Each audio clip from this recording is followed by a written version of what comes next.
follow-up. Number 1. Is this the last stop? A. Yes, it'll last for 2 hours. B. Yes, it's a new top. C. No, it's the one after this one.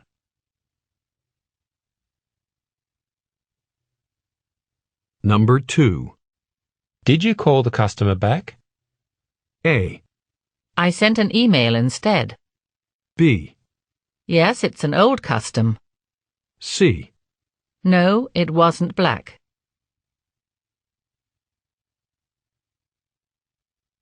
Number 3. You're working tomorrow, aren't you? A. No, I only walk on Mondays. B. Only in the afternoon. C. Yes, he's working in the morning.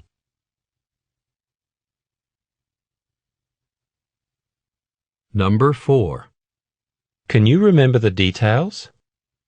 A. Yes, it was very detailed. B. No, he's not a member. C. I've written them in my notebook.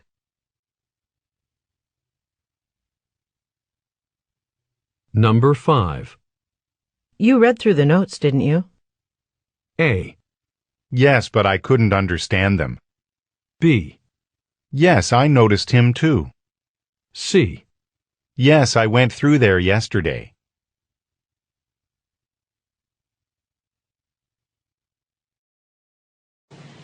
Tôi xin sửa một lời đầu như sau. Câu thứ nhất, chúng ta có câu hỏi là Is this the last stop? Đây có phải là cái điểm dừng cuối cùng hay không? Đúng không ạ? Câu hỏi của chúng ta như sau. Yes, it will last for 2 hours.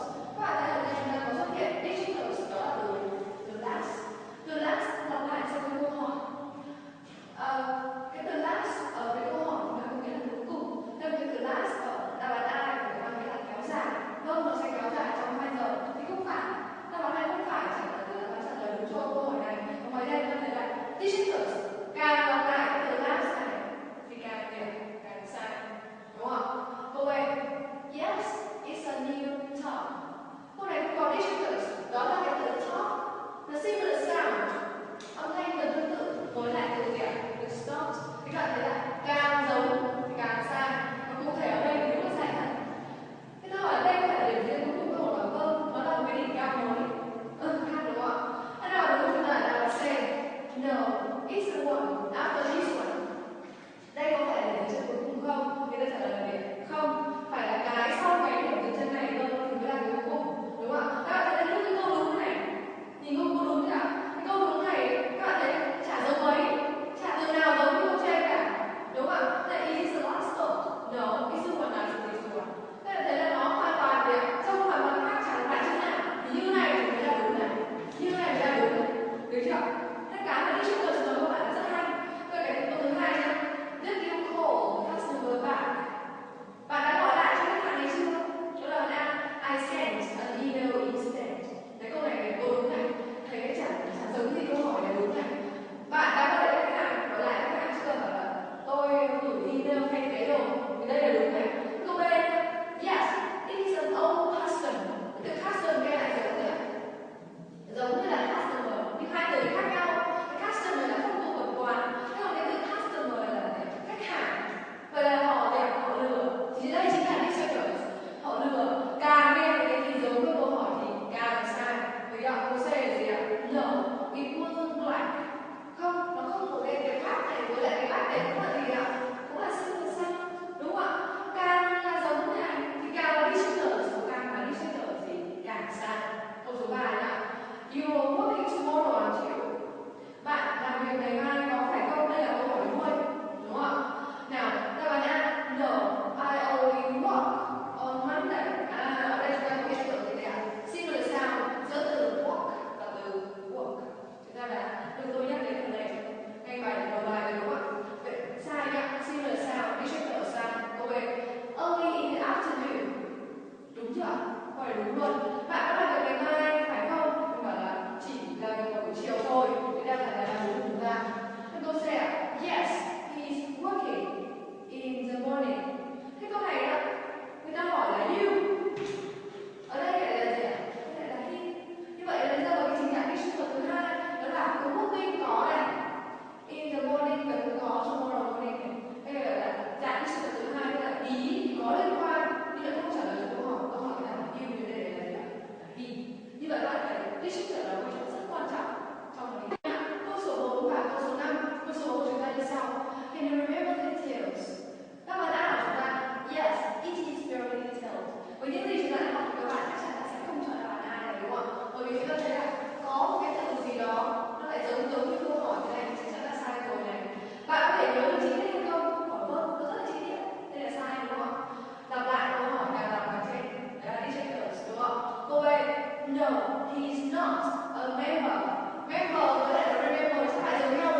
đây